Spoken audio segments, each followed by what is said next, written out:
I'm Kev. And I'm Steve. And we're from the internet.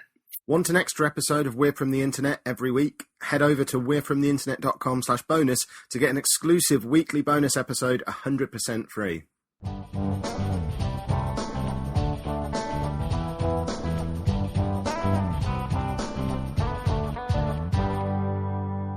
What do you do for a living?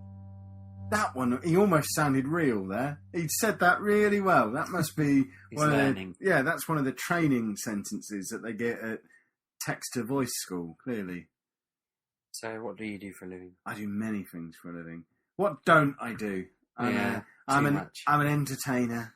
I'm a raconteur. Are we talking about things I get paid to do?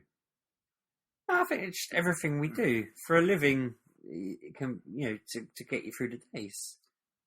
Well, Stephen Step-Henson, I am a teacher by trade. I teach children to use computers. Can you believe it? I've been there. I've done that. Well, hold on. You were a teacher. Did you teach though? Did you teach anyone to use computers? I taught damn well. Did you? Yeah. And how did he get on? My students learned an awful lot. I actually feel a bit like I did them a bit of the surface by leaving, but stuff happens, so I'm gone. But so screw you, kids. I prefer where I am now. I'm in a much better job. What, now. in my really utility room recording a podcast at 4 a.m? Well, yeah, there's that. But no, I got a job as a technical analyst. Was the official. And what on earth is a technical analyst? Well, I don't really know because my job title then changed 3 months later to technical account manager, or the full title technical account technical account manager. The name of the company, which I'm not going to say, but it begins with P.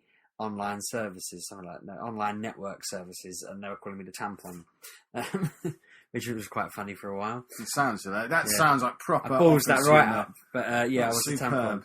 That was by John. You can imagine him. Did they deliberately come up with the name in order to make you the tampon? Technical account manager was a thing, and then John came up with the PON part of it, online networks, something like that. Which I think I was the only person who laughed. No one else found it funny.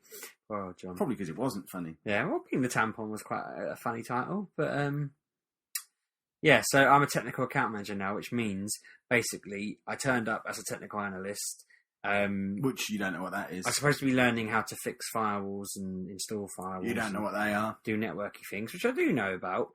What is a firewall then? Explain a firewall, because I still don't know what they are. Yeah, but how? Well, it just doesn't let anything through. Why? And how does it... I don't understand them. We're not going to get into that now. We ain't got time. But, I'm supposed to be coming in and learning how to do all that to a kind of a higher standard. And then they needed a salesman. And I mentioned I did sales when I was younger and started doing a bit of sales and was really good at it. And so I said, well, I want to do a bit of both. I want to be technical and sales. So I became the technical account manager, which means I do all the salesy stuff and I manage accounts. But I'm also technical. I do technical stuff now and again. Yeah, you don't know what a firewall is. I do know what a firewall is. Prove it. Oh, I can sell you one. Yeah, sell me a firewall now. Hold on. Hello, can I speak to Mr. Step-Henson, please? I do Be the receptionist. I'd ring you. Okay, ring me then. No, I'd just ask you what you were doing about your security. No, I want the phone noise. I'll answer my phone. Yeah, you're all right. Hold on. Hello? Hello there. It's Steve Step-Henson here from a company I can't say the name of on the internet. You could just say you're from the internet, and that would tie into the name of the show. I'm from the internet. Are you? And I just want to know what you do with your network security. How you're looking after yourself. I honestly don't know what it is. Well, and then I'd just start listing things. This is a bit. Tell me what it is. What's a firewall? Well, they do lots of different things. How do you stop people getting on certain websites that they shouldn't be going on? Don't tell them the address. Oh no, you can block it. Right. How do you prevent them getting viruses? Virus checker thing. Yeah, but you don't want one on your computer. You want a proper it's a one. Norton. That's not good enough. Good bit of Norton. McAfee. McAfee, all right. You want? They're the same. No, they're not. How do you stop malware getting in? How do you stop intrusions? No, you don't. Lock the door. That stops an intrusion. But so a firewall kind of does all of that now, but it also just blocks ports to stop data getting into them. I don't know what port is. Oh, it's just a way into the computer. The hole that data goes through, pretty much. So it plugs up a data hole. Yeah, so it would just sort of say anything coming down this numbered hole, anything with this I don't know, name on it is for this port, and you just block stuff. I need to make a note of this episode number because one of my students asked me this the other day. I just said, yeah, it's just stop stuff getting in. Yeah, basically, or out. Or out. Interesting. Why would you want to stop stuff getting out? So you're trying to block ports to stop people doing stuff like accessing stuff. I don't think that's something that should ever be done. Everyone should have access to every website they ever want to have access to. But my job is basically ringing people up and going, do you want to get hacked and stuff? And they say no, and I say, right, well, you can. What if they say yes? Do you then hack them? No, it's not a threat.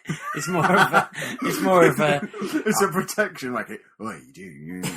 I'm going to hack you unless you give me money. No, it's like, are you aware that these people are having their asses handed to them, left, right, and centre, and it's costing them millions and billions? And if they'd have just spent a couple of grand here, they'd have been sorted forever. And most people tend to see things my way. or you hack them. Yeah, because you're a cyber terrorist. Is that a thing? It is. Yeah, it's a big thing. That cyber terrorism is what I'm preventing. Is it? I'm basically a virtual superhero. Really? Yeah. Interesting. Sounds to me like you're just running a con on the internet. No, it's not. It's a good thing. It's helping people. Helping people. We come to your place and made sure you couldn't stream stuff over the internet and not. I don't see how that helps anybody. It stops you from not doing your job. Exactly. I don't see how that helped anybody. Well, it made it harder for me to slack off. It disadvantaged my students because it made me grumpy because I couldn't slack off.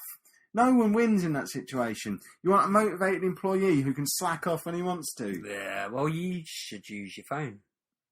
I can now. Magically, for some reason, my phone now works at work.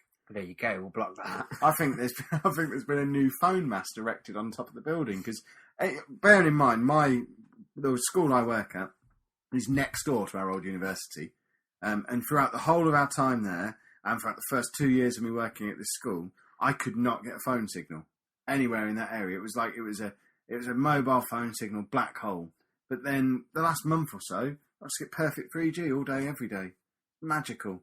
I can sit there at work now and go on Twitter and go on Facebook and watch videos on my phone while I'm supposed to be teaching. There you it's go. Superb. So you don't need us. I don't need your rotten internet anymore. I've got real internet on my phone. But then we'll fix it all up. I'd rather you didn't. Well, we're going to.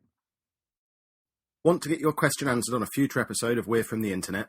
Head over to we'refromtheinternet.com/question, tweet your questions at KevinSteve, email kevinsteve@gmail.com, or post them at facebook.com/KevinSteve, or even leave them in the comments for this episode.